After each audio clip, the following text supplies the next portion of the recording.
जय श्री राधे। पूज्य श्री सद्गुरुदेव भगवान के चरणों में प्रणाम। आज पूज्य श्री हनुमान प्रसाद पोद्दार जी श्री भाई जी की पुण्यतिथि है। आइए हम सब उनको सादर नमन करते हैं। आज का सत्संग पूज्य श्री सेठ जी महाराज कहते हैं, परमात्मा की प्राप्ति के लिए निराश नहीं होना चाहिए। बहुत से भाई भगवान की प्राप्ति के लिए यथासाध्य साधन करते हैं, पर बहुत समय तक भजन करने पर भी जब भगवान की प्राप्ति नहीं होती तब निराश हो जाते हैं।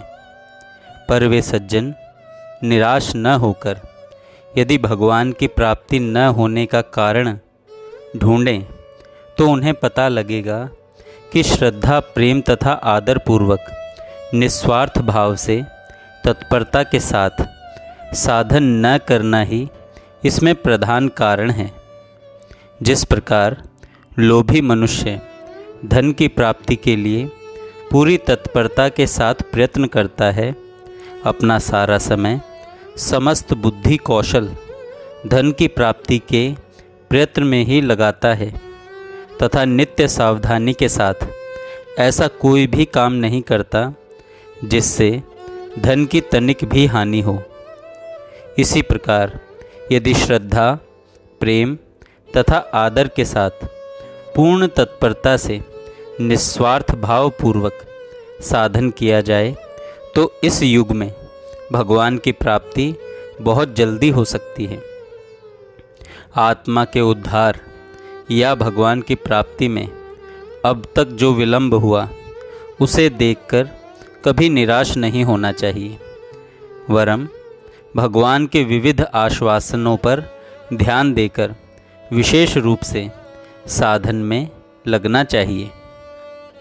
भगवान ने कहा है, यदि मरते समय भी मेरा स्मरण कर ले तो उसे मेरी प्राप्ति हो सकती है। अंतकाले च मामेव स्मरण मुक्त्वा कलेवरम यह प्रयाति स मद्भावम याति नास्त्यत्र संशय। जो पुरुष अंतकाल में भी मुझको ही स्मरण करता हुआ शरीर को त्याग कर जाता है, वह मेरे साक्षात स्वरूप को प्राप्त होता है, इसमें कुछ भी संशय नहीं है। पापी से पापी का तथा मूर्ख से मूर्ख का भी उद्धार भगवान के यथार्थ ज्ञान से और भगवान की भक्ति से शीघ्र हो सकता है।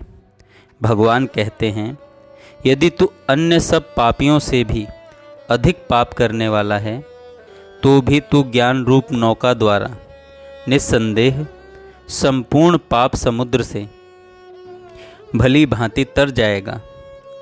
अपि चेत्सो दुराचारो भजते माम अनन्य भाग।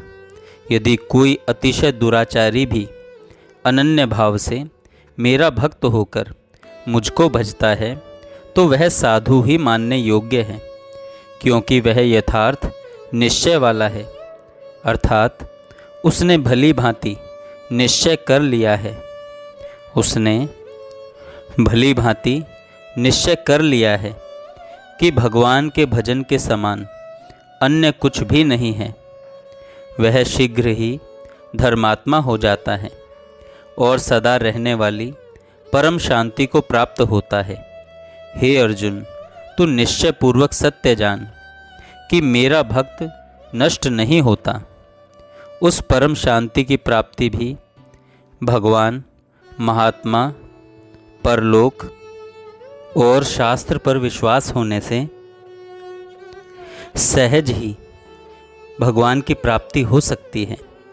गीता में भगवान ने बतलाया है, जितेंद्रिय, साधन परायण और श्रद्धावान मनुष्य ज्ञान को प्राप्त होता है तथा ज्ञान को प्राप्त होकर वह बिना विलंब के तत्काल ही भगवत प्राप्ति रूप परम शांति को प्राप्त हो जाता है।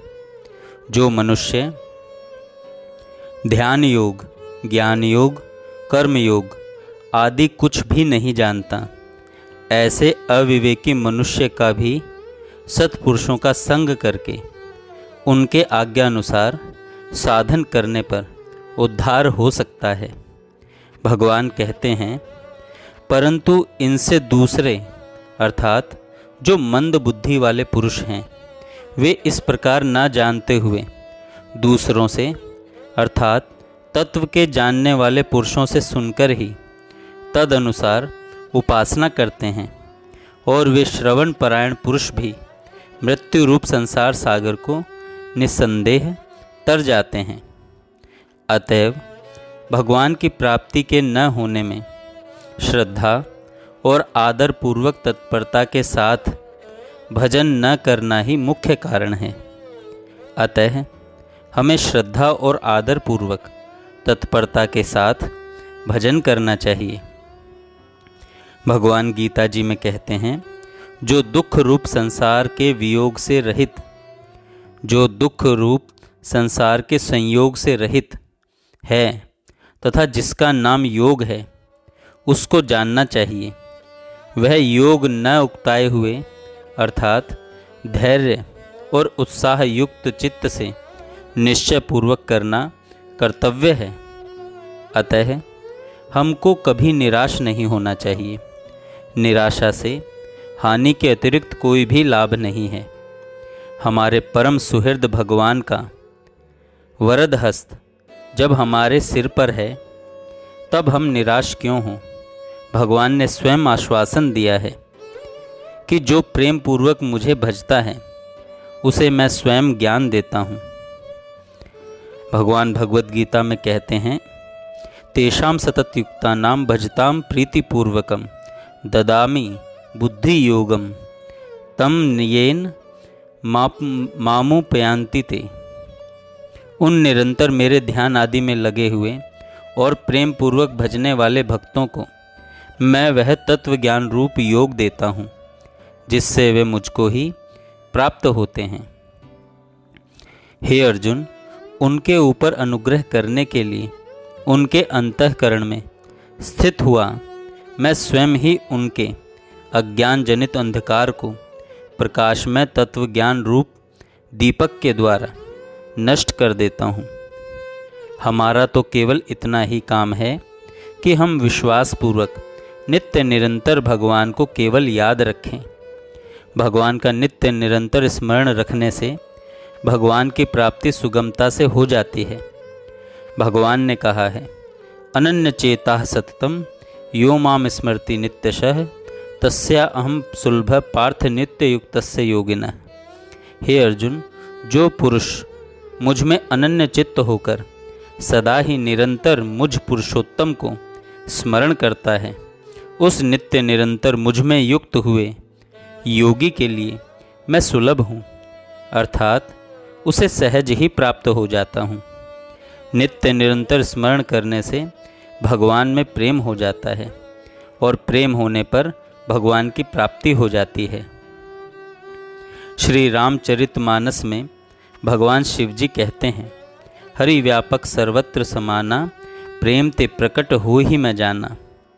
जहाँ प्रेम होता है वहाँ चित्त की वृत्ति लग जाती है।